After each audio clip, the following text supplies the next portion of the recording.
why are we building a wall of fame? How many people here have heard of the Phillips House? Have seen the Prescott Hall plaque up in the dining hall? Have seen the plaque for John Humphreys on the winter cabins up by the front? Okay. How many people know who they were and why their names are on the buildings?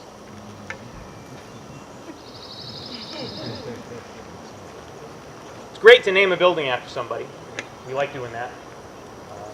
We did it ourselves as an association just a couple of years ago when we put Armand Gilmette's name on the Rangers building. But we want to be able, part of our goal as the Alumni Association is to record the history of this place. And the history of this place is all about the people who make the place what it is. It's not about the pond, it's not about the sand, it's not about the pine trees. That plays in part, but all of the things that people really remember about coming out here are because all of the people that they came out here with. The other thing that we want to do is recognize the people who make all of this stuff possible, but do it in such a way that most people don't know that it's happening. We have a lot of people who've contributed behind the scenes, done a lot of work quietly, without being asked, and help keep this place running from day to day, or help make the Campfire happen, or the Klondike Derbies run. So as part of remembering all of that history and all of those traditions that are started by people, we decided that a wall of fame would be a good way to start doing it. We wanted to set a pretty high bar for people to get on the wall of fame. We wanted people who had made really significant contributions to be the names that were up there on the wall. We think our inaugural class sets the bar pretty high. To be inducted onto the Wall of Fame, someone has to be nominated by anyone in the Cachalot family. It doesn't matter whether they're a member of the association or not. They have to have made significant contributions, either their own personal service, professional service as an employee of the council, as someone who's contributed great degrees to the program that keeps the kids entertained out here, or people who have made significant financial contributions that are expressly for making this place better, not just to the council, not just to keep things running day to day, but to actually improve the camp. Their first involvement with camp has to have been at least 20 years ago. Once the nominations come in and they're vetted, they go before the membership of the Alumni Association for voting. And in order to be elected to the wall, they have to receive votes from at least half of the alumni casting votes. And they have to be one of the top 4 vote getters in that particular year. That does mean we can get more than 4 people in a year, although we don't expect that to happen very often.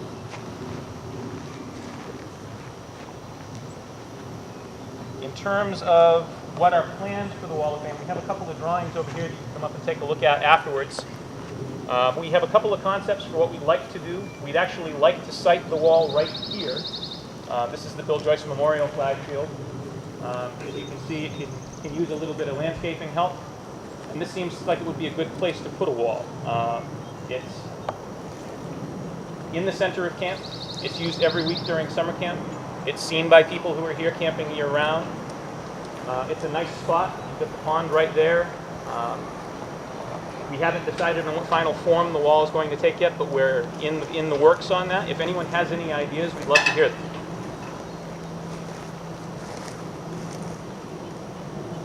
I'm fortunate that I have been either taught by, got to work alongside, or enjoyed the results of the contributions by all of our inductees here today.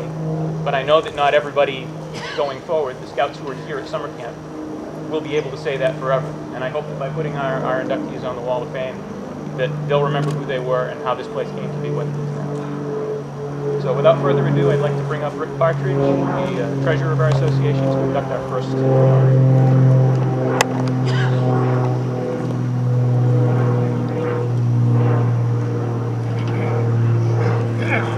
Good afternoon, everyone. It's my honor to present the award from the Alumni Association to the George W. Magee Memorial Trust Fund for his many contributions to Camp Cachalot. First, I must express the wishes for Dick Trier, our regional guide. I talked with him as late as Thursday. He's in New York, and with us, but he had this other commitment. Also, Bank of America, which is the steward of the Magee funds, the representative Augusta Haydock is on vacation, and she also sends her best wishes. The George Magee Trust was established by Mr. Magee and a couple of his friends in 1937. He put $397,000 aside for this, with the stipulation that no money would come out of the trust until it achieved a $500,000 level. And in 1944, the fund reached the $500,000 level, and the first distribution was made, and that was $11,000 to camps in Massachusetts. As of today, the fund has a market value in excess of $7 million and an annual distribution around $200,000. Since 1944, the fund has contributed over $8 million to hundreds of projects in Massachusetts, impacting well over 1 million youth at various scout camps. Most recently here at Cachalot, the replacement of the power line and maintenance of the easement for that power line were funded by the Magee Foundation. It's not a glorious thing to talk about. You know, it's like talking about toilets at Camp Yago, you know. But we need that power line, and if that ever went down in the summertime, we'd be out of business. They saw the need, and they had the funds, and they actually made a 3-year commitment and shortened it up, so they did it in 2 years. The funds are managed by the private bank of Bank of America. They're advised by a committee composed of scouting professionals and volunteers. Many Massachusetts camps have Magee nights. I mean, we all have that. We see Magee we see the Magee competitions that we have here at Cachalot, and there are other similar events to celebrate Mr. Magee's contribution. It's quite easy to find buildings named after Mr. Magee, not only here at Cachalot, but at all the other scout camps. And the process for getting money, councils request money typically on an annual basis to the advisory committee. They state their purpose, the project, the amounts, submit some comparative bidding, and go in and make a pitch. I've had the opportunity over the last many years, since Dick got me into it, probably in 1997, of making these presentations, of visiting these presentations, and it's an interesting thing, and I think the sheer amount of what Magee has done for Camp Cachalot is really why they've been inducted. I'll turn it back to our newest leader.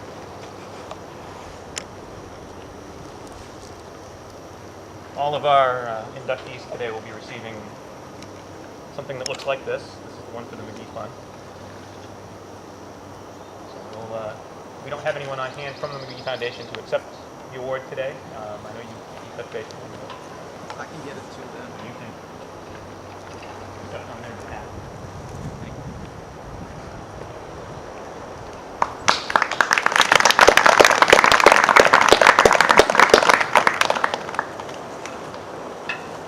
At this point, I'd like to bring up Vic Sylvia, who will next year be the association's chairman, to induct our next honoree.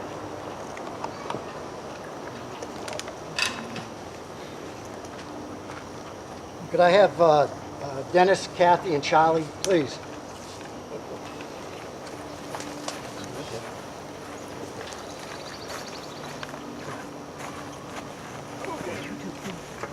Come on, dude. Stan, you probably spent more time over there than the rest of us did.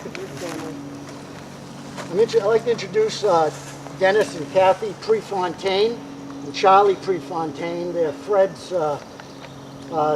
family that's left. And I have the honor of speaking about Fred. Again, welcome alumni members, family, friends. I first met Fred Prefontaine as an Explorer Scout. I was a member of the Cachalot Council contingent to Philmont Scout Ranch in 1963. I got to spend 10 days in the bus and 12 days in the field with Fred and Mr. John Lima, who are our adult patrol advisors. Through the following years, Fred and I would continue to cross paths. Up until my joining the service in 1966, Fred continued to influence my scouting career as an adult advisor to the Order of the Arrow and as a member of district and council activities. As you all know through his bio for this recognition, Fred played a very large part in what we know as Camp Cachalot. He fought the fire that ravaged Cachalot in 1964, and from that time forward until his death in 2001, spent countless hours to the improvement of this wonderful facility. He ran a small resident program at camp in 1964 and 1965 to clear debris left over from the fire. Fred coordinated the construction of the first full-service trading post and designed the current kitchen area, still in use today at Prescott Hall, our dining facility. From 1971 through 1975, Fred served as our camp director here at Cachalot. Upon my return to this area in 1972, Fred again influenced my scouting life as an example of dedication to scouting. Fred led many projects as a leader of adult beaver work weekends and true participation in Camp Cachalot restoration weekends. As a longtime member of the Council of Camping and Property Committee, Fred led by example. He not only provided insight into camping solutions, but utilized his position as a carpentry teacher at New Bedford Vocational School to provide camp with tent platforms, cradles, picnic tables, and any other project that could be done by his students to benefit Camp Cachalot. While Fred was alive, he was recognized with many awards for his dedication to scouting, including the Vigil Honor of the Order of the Arrow and the Council's highest award, the Silver Beaver. So that current campers at Camp Cachalot and those who will utilize this great camp in the future, the Camp Cachalot Alumni Association proudly presents Fred Prefontaine as an inductee in the Camp Cachalot Wall of Fame. May we all follow in his footsteps.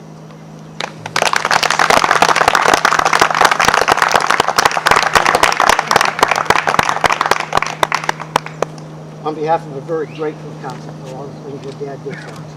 Thank you so much. Thank you.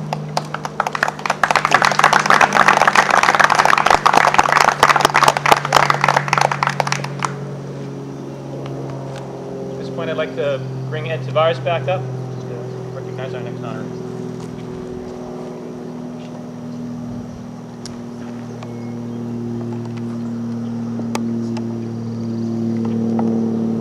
Next honoree is Sumner Sonny Morse. He is wintering in Florida, and I guess it's still winter for Sonny. Sonny was a professional in this council and had the unusual experience of coming through twice. His first induction into this council, which was in Cachalot Council, was as a district executive in September of 1961. And it was not an easy induction. The previous April, the executive board had fired the scout executive. The other district executive had a nervous breakdown because of the scout executive. And I was the other district executive that was left. And thanks to a great corps of volunteers who got camp ready, I directed camp. We moved the council office to a new building we had just purchased, all in one summer. But, you know, those things don't stop immediately, and Sonny took over from me as a district executive along with the new scout executive, and they had to get the new building and the office procedures going. So that was, you know, he had a recovery to do there, which he did well. He served as camp director for a number of years, while also serving as an Explorer Post advisor in a neighboring council as a volunteer. He did the camp, and he's coordinated the Cachalot Squanto coordinated camp after the fire. He was a professional responsible for seeing that the thing worked, which was not an easy situation. Sonny left. Fast forward, and now he comes back as a scout executive of Moby Dick Council, formed by the merger of Massasoit Council and Cachalot Council. That was not good. he walked into a firestorm. You see, the executive board, in its infinite wisdom, they thought, had voted to sell Camp Cachalot and retain Camp Nocatchal, which had come with Massasoit District. We have over 900 acres here, 3.5 spring-fed ponds.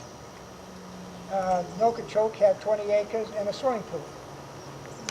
But they voted to sell this. It required 2 votes, fortunately. So on the day he arrived here as the new Scout executive, there was that second board meeting to firm up the sale of Camp Cachalot.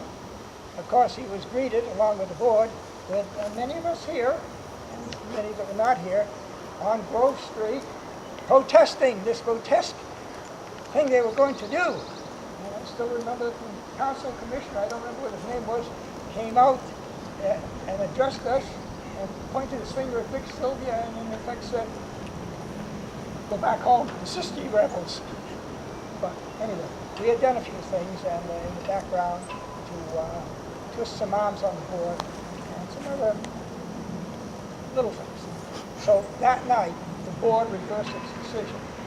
Now Sonny, first day on the job, he's faced with people that are angry on both sides. And he had the terrible job of bringing smoothness back to the operation. And he did it successfully. Brought the council back together again over the issue of the camps. And not only that, the council at that time was not in good financial status, and although some people thought that sometimes was a little tight with the money, he did bring the council back into a solid financial foundation. And but if he hadn't arrived when he had, I think the fighting would have been terrible. So it is a great pleasure that we honor Sonny Sumner Morse, a great contribution, largely as a professional, under a trying situation. And Sonny,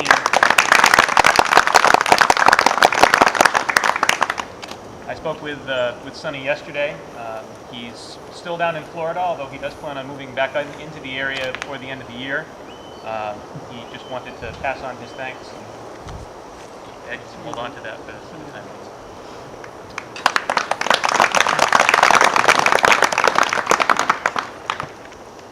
And finally, I'd like to call up Brian Bassarash for our last announcement. I talk in front of people every day.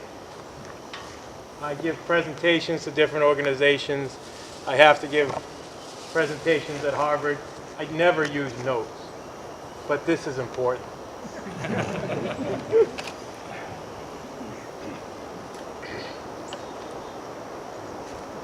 Mr. Hall is a veteran of 4 Scout units in the New Bedford area and a highly decorated Scouter, recipient of the Silver Beaver, the Pelican Award, Scouter's Key, St. George Award, Wood Badge, and the Vigil Honor Member of the Order of the Arrow.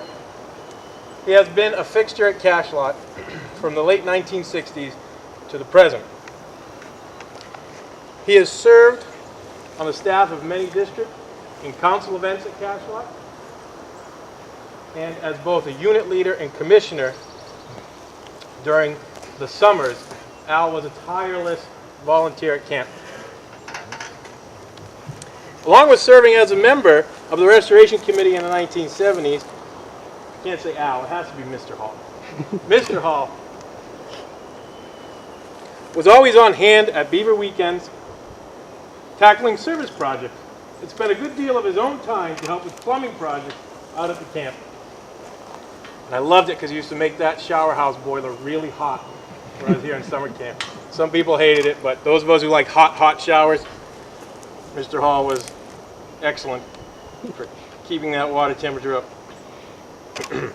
He even came out to help the ranger shut down the seasonal water system at the close of camp through much of the 1980s. Mr. Hall also provided instruction and leadership to a large number of young men during his scouting career.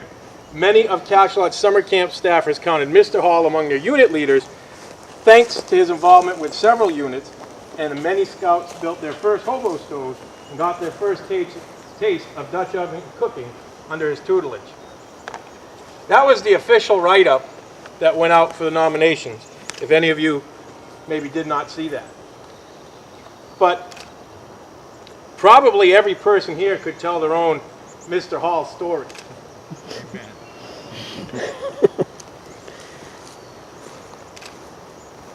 I was lucky enough to have Mr. Hall as my scoutmaster.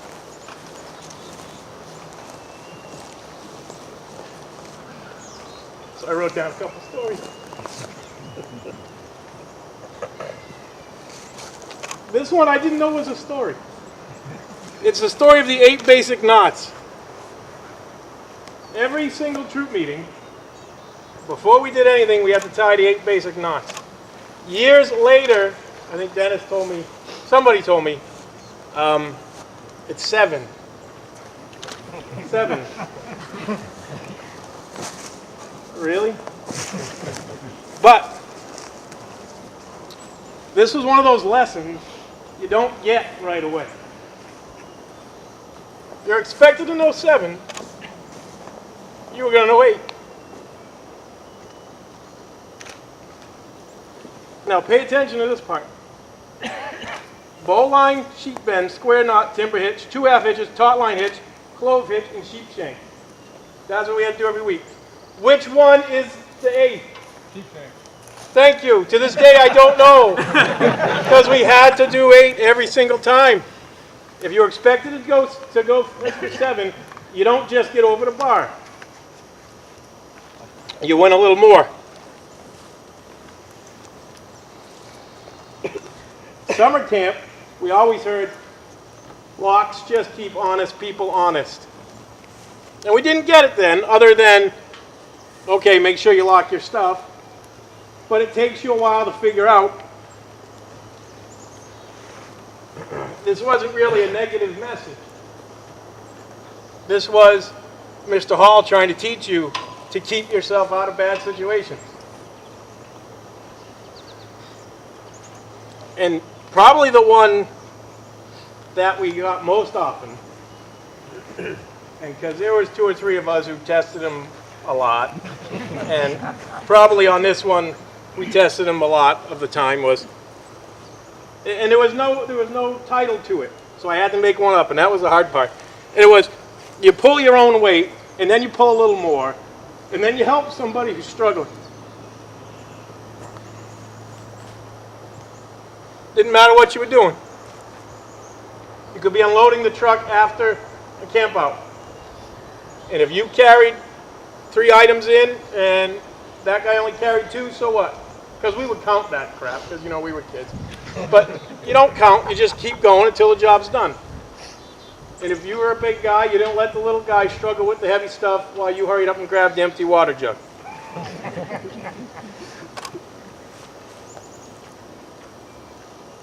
And then this one, everyone else tells me it's a story. And I know some people are going to crack up at this one. Which is, you carry that firewood, you don't throw it. I didn't know that was a funny thing because my whole family's Canuck, so everybody talked that way. I didn't know Mr. Hall had his own way of talking. Nobody said a TH consonant cluster in my family. So I didn't know, but I guess that was a Mr. Hall story too. But that goes to show you, we all have a Mr. Hall story. We've probably all had the thought into a conversation with somebody about, gee, if I hit the megabucks, I'd buy Cachalot. I've had that thought. And then you think about that and say, no, I wouldn't. I wouldn't buy Cachalot. Because just as Dennis said, yeah, we all want the peaceful forests, we all want the crystal clear lakes, but every single one of us felt the energy as you drove through the gate today. Particularly now because it's summer camp. And that's where that energy comes from. It comes from all the kids and everything they did. We all know what they did this week. And things they've done in the off season, and the hundreds of thousands of kids who've done it before in years past. that's what makes this place really magical. Otherwise, it's just kind of like Miles Standish State Forest. It's sandy and forested and has beautiful lakes too. You get excited when you drive into Miles Standish because you know you're almost here. But it's that electricity you get in the front gate. We were here because of people like Al Hall. And we went camping at least once a month because of people like Al Hall. I can't imagine that now. Now that we have been leaders now in units, what an amazing commitment. And it's probably nothing that I have the ability to put into words right now. But if life ever came to a Norman Rockwell painting, it's Al Hall.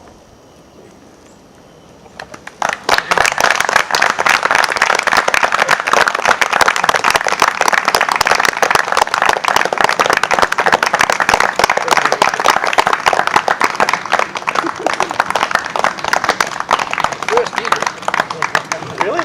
Yep. I wear a belt buckle every day. Can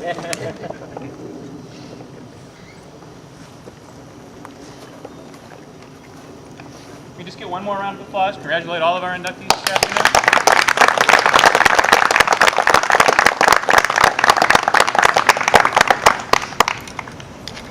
So until we actually get a wall built, we have these framed portraits. And unlike just throwing a name on a wall somewhere, there's actually some information about each person. These are going to be hung here at camp, and they'll be visible. We're going to try and get them hung in a place so they'll be visible year-round to visiting units, so everyone can see what all of these people have meant to this place. Get the award recipients up front, take a picture of the group. Can we do that after? Afterwards, yeah. So they won't run off. Okay.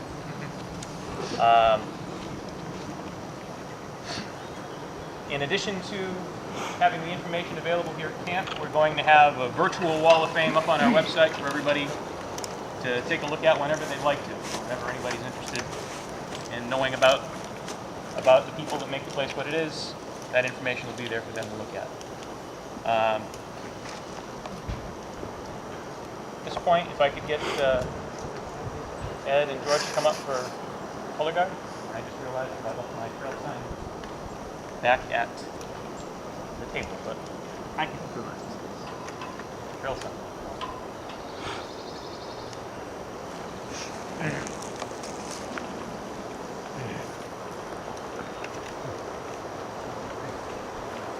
So, let's see.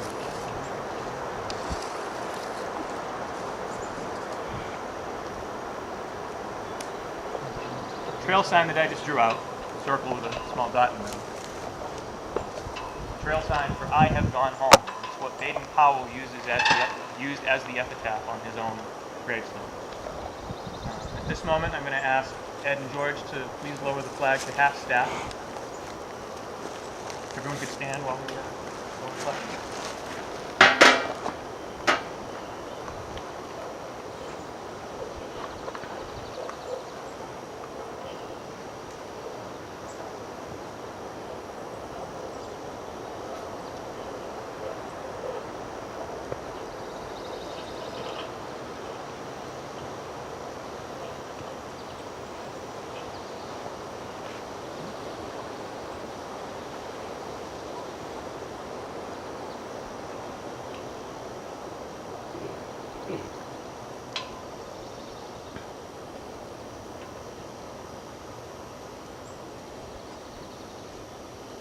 If everyone could remain standing for a moment so we can take a moment of silence to remember all of the members of the Cachalot family who have gone home.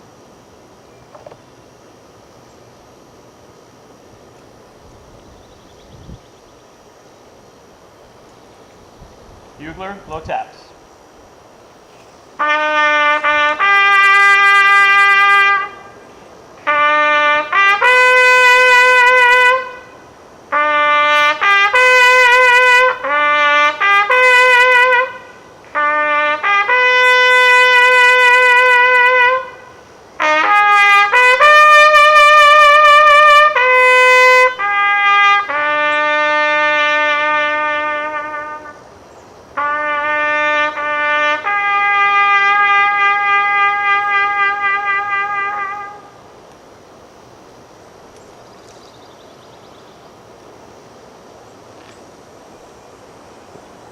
Once again, congratulations to our inductees, and thank you. And thank all of you for coming. Hope you enjoy the rest of your afternoon. We're here till 5.